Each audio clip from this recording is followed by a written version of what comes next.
एक मिनट ऊपर। अरे मुस्कान ऊपर देखो, ऊपर देखो। अब मत करो ढोंगी बाबा।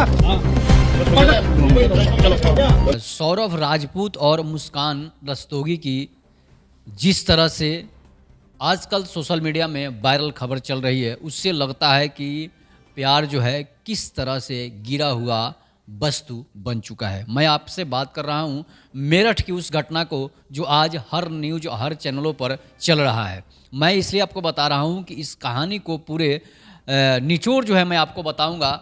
समझिए कि पूरी कहानी मैं आपको बताऊँगा, जो कहानी किस तरह से गढ़ी गई और किस तरह से सौरभ राजपूत की हत्या की गई अभी मुस्कान रस्तोगी के द्वारा, और मुस्कान जिससे सौरभ काफ़ी प्रेम करता था। मैं आपको कहानी बता रहा हूँ, ये हकीकत घटना है मेरठ की, और मेरठ के इंद्रपुरी की ये घटना है, ब्रह्मपुरी की घटना है, जो कि सौरभ राजपूत और मुस्कान रस्तोगी का 2016 में प्रेम होता है। 2016 में जब प्रेम होता है तो दोनों जो है मुस्कान रस्तोगी के पिता जो है ज्योतिष का काम करते थे, और दोनों जो है एक दूसरे से मिलते थे।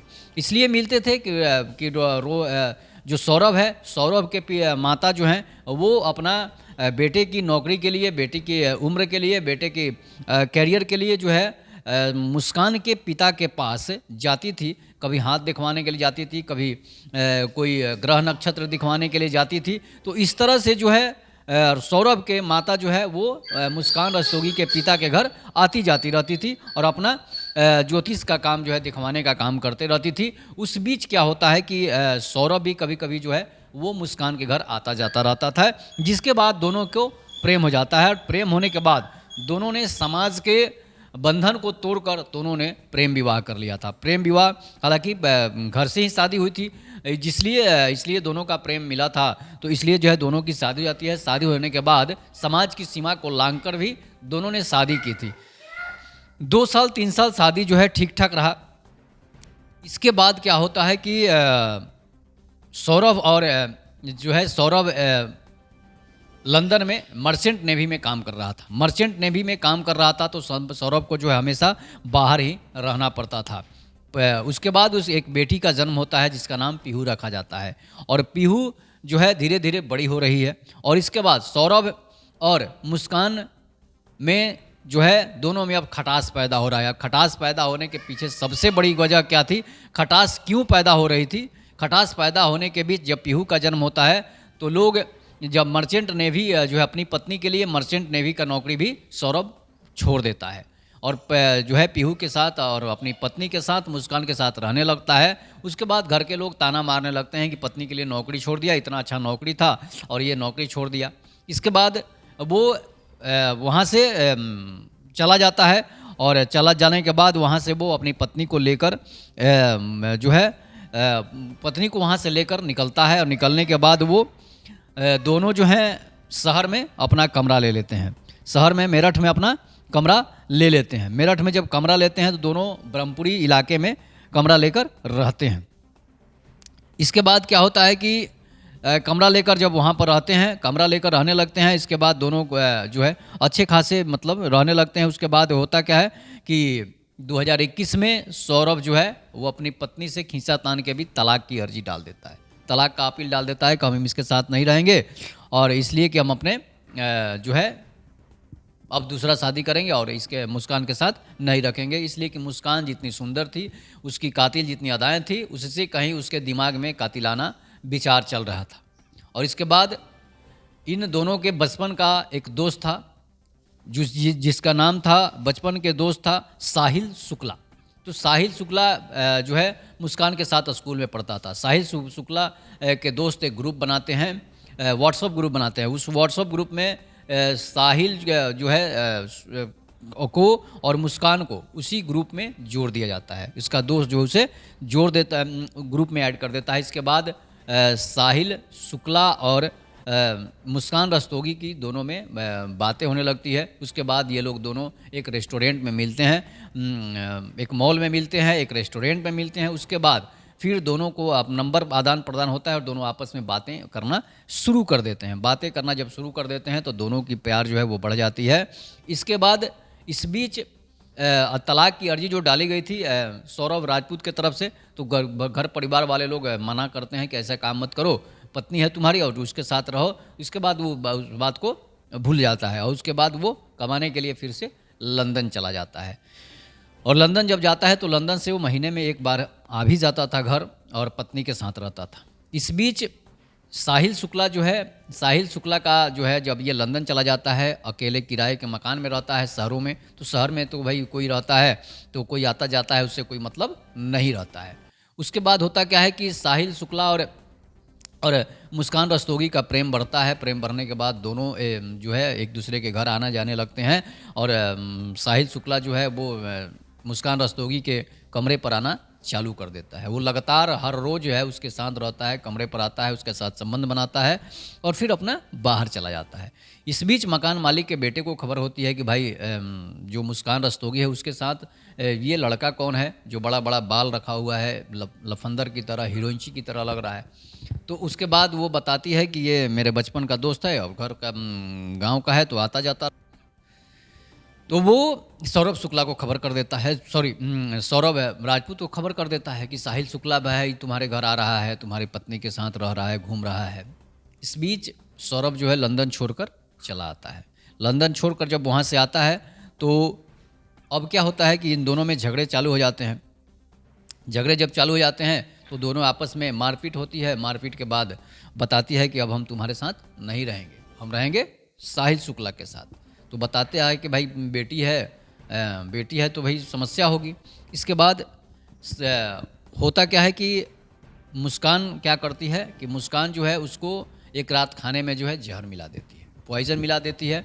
और खाने में जब पॉइज़न मिला देती है, खाने में जब उसको पॉइज़न मिला दिया जाता है, वो बेहोश हो जाता है। बेहोश होने के बाद सौरभ जो है बेहोश हो जाता है। बेहोश होने के बाद साहिल शुक्ला को वो बुलाती है और मुस्कान साहिल शुक्ला को बुलाने के बाद उसके सीने पर चाकू से वार करती है। चाकू से वार करने के बाद साहिल जो है उसका गला दबाता है और ये तब तक उसकी डेथ हो जाती है। उसके बाद उसके सीने पर बैठकर चाकू से वार किया जाता है। और चाकू से वार कौन करता है कि वही उसकी 28 वर्षीय कातिल हसीना पत्नी, जिसका नाम था मुस्कान रस्तोगी। वो उस पर छाती पर उसके सीने पर हमला करती है। हमला करने के बाद उसे चाकुओं से गोद गोद कर उसकी हत्या कर दी जाती है। उसके हाथ पैर काट दिए जाते हैं। उसे 15 टुकड़ों में अलग अलग कर दिया जाता है। उसके बाद ये दोनों साहिल शुक्ला और जो है और मुस्कान रस्तोगी बाहर जाते हैं, बाज़ार जाते हैं। बाज़ार से जो है वो सीमेंट की बोरी लाते हैं और सीमेंट खरीद कर रेत लाते हैं। उसके बाद चूना मिट्टी का जो होता है उसको केमिकल लाते हैं और उसको उसमें भर के ड्राम में और उसकी लाश को रखकर अलग अलग टुकड़े को अलग अलग करके उसको जमा देते हैं। किससे? तो सीमेंट से जमा देते हैं। सोचिए कितनी हृदय विदारक ये घटना की गई है एक पत्नी के द्वारा, और वो भी एक ऐसी पत्नी जिसने प्रेम विवाह किया था। तो प्रेम क्या होता है? अंधा होता है आदमी कहता है।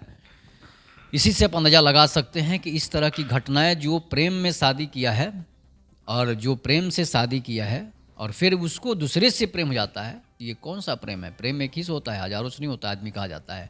तो इस तरह का प्रेम आजकल मजाक बन गया है। पहले का प्रेम राधा कृष्ण और राम और सीता का प्रेम नहीं है जो कि एक ही पर रह जाए। तो इस तरह से क्या होता है कि उसे बोरी में भर के उसके लाश को आंगन में ही जमा देता है। उसके बाद ये लोग वहाँ से 13 दिनों का टूर के लिए शिमला निकल जाते हैं। शिमला निकल जाते हैं, पीहू को लेकर शिमला निकलते हैं। फिर जब लौट कर आते हैं तो उसका भाई जो था सौरभ का भाई जो था वो पता करता है कि भाई मेरा भाई का फ़ोन नहीं लग रहा है, आखिर ये कहाँ चला गया है। तो उससे पूछता है तो वो बताती है कि यहाँ तो है नहीं फ़ोन करके। इसके बाद वो लोग वापस चले आते हैं। 13 दिनों के टूर के बाद सिंदूर भी जो था उसके मांग में सिंदूर भी था। अब सिंदूर किसके नाम का था? सौरभ शुक्ला के नाम के, सौरभ राजपूत के नाम का था या फिर साहिल शुक्ला के नाम का था? ये जब उससे पूछा जाता है तो वो बात को नेग्लेक्ट कर देती है। लेकिन हकीकत में जो है मांग उसकी साहिल शुक्ला नहीं बढ़ी थी उसकी हत्या के बाद। उसके बाद ब्रह्मपुरी के जो ये लोग रहने वाले थे, इसके बाद दोनों वहाँ से वापस लौटते हैं तो उसका भाई जो है पुलिस को तब तक फ़ोन कर चुका था। पुलिस को जब फ़ोन कर चुका था तो ये लोग बात को टाल रहे थे। पुलिस दोनों को जो है अरेस्ट भी कर लेती है, पता करती है कि भाई आखिर इसकी हत्या किसने कर दी। पुलिस जब बोरे को देखता है उसका भाई, सौरभ का भाई, तो उसे शक होता है कि भाई बोरे में कुछ रखा हुआ है। तो बोरे को जब तोड़ा जाता है तो उसमें देखा जाता है कि सौरभ की लाश को इस बोरे में काट काट कर अलग अलग जो है रखा गया है और सीमेंट से जमा दिया गया है। सोचिए किस तरह की हृदय विदारक घटना जो है की गई थी। उसके बाद जो है पुलिस दोनों को अरेस्ट करती है और इस बीच में क्या होता है कि पीहू जब पूछती है कि मम्मी मम्मी पापा कहाँ चले गए, पापा दिखाई नहीं दे रहे हैं, तो वो बच्ची छोटी बच्ची थी, इसलिए उसके बाद कोई इधर उधर करके उसे घुमा फिरा के उसे मोबाइल चलाने के लिए दे देती थी कि लो तुम ये गेम खेलो। उसे पता नहीं चलता था। तो इस तरह से जो है उसकी हत्या कर दी जाती है। पुलिस उसे अरेस्ट करती है, गिरफ्तार करती है और उसे दोनों को जेल भेज देती है। अब जो है जो सौरभ लंदन में नौकरी करता था 24 फरवरी को ही लौटा था और 24 फरवरी को लौटा था और 4 मार्च को उसकी हत्या हो जाती है। तो इस तरह से जो है उसकी हत्या कर दी गई है। और साहिल और मुस्कान की दोस्ती जो है वो स्कूल के समय से ही थी, और लेकिन बीच में साहिल को मुस्कान को सौरभ से प्रेम हो जाता है तो वो सौरभ से शादी कर लेती है। लेकिन जब कैसा प्रेम है कि जो एक प्रेम पहले जो था नहीं और एक प्रेम जो पहले हो गया, उससे शादी हो गया, उसके बाद उसकी हत्या कर दी जाए, फिर दूसरा प्रेम, मतलब कि मुस्कान जैसे कातिल हसीनाओं का पेट एक मर्द से नहीं भरता होगा, ये भी हो सकता है। उसके और भी बॉयफ्रेंड होंगे, उसके और भी फ्रेंड होंगे। जब एक से किसी का पेट नहीं भरता है, एक से किसी का हवस नहीं पूरा होता है, तो फिर दूसरे के पास जाता है। या फिर उसकी यही नेचर होगी, जिस तरह से वेश्याओं का नेचर होता है, उसी तरह से जब उसके माता पिता से पूछा जाता है मुस्कान के, तो मुस्कान के माता पिता यही कहते हैं कि मेरा दामाद इतना प्यार करता था, इतना प्यार करता था, लेकिन मेरी बेटी जो है वो वेश्याओं की लिस्ट में शामिल हो गई है। अगर प्रशासन उसे फांसी की सज़ा नहीं देती है तो हम उसके पिता होने के नाते कहते हैं कि हम उसकी गोली मारकर या फिर उसकी हत्या करवा देंगे। तो ये कहना है, सोचिए कि जिस तरह से एक पिता का बेटी के पिता का मुंह से निकलता है, उसके माता के मुंह से निकलता है कि हम उसकी हत्या कर देंगे अगर प्रशासन उसे फांसी नहीं देती है। तो समझिए कि दामाद कितना अच्छा था, दामाद के प्रति कितना अच्छा प्रेम था, दामाद कितना मानता होगा अपने माता पिता सास ससुर को, जो उसके सास ससुर भी अपनी बेटी के खिलाफ हो गए। तो इस तरह की घटनाएं जो हैं नहीं होनी चाहिए, और इस तरह की घटनाएं अगर होती है तो प्रेम से लोगों का भरोसा उड़ जाएगा। इसीलिए कहा जाता है कि शादियां जो होती है वो सिर्फ और सिर्फ अरेंज मैरिज होनी चाहिए, गार्जियन के मर्जी से होनी चाहिए। खुद से प्रेम करके अगर शादी करेंगे तो इस तरह की घटनाएं जो है आम हो जाएंगी, इसलिए कि वो आपको मानेगी नहीं, आप उसको प्यार देंगे, वो आपको मानेगी नहीं। तो इस तरह से जो है इस तरह की घटनाएं होती रहेगी। तो इस पर आप अपनी प्रतिक्रिया जरूर दीजिएगा। तब तक के नमस्कार, जय हिंद, जय भारत, जय श्री राम।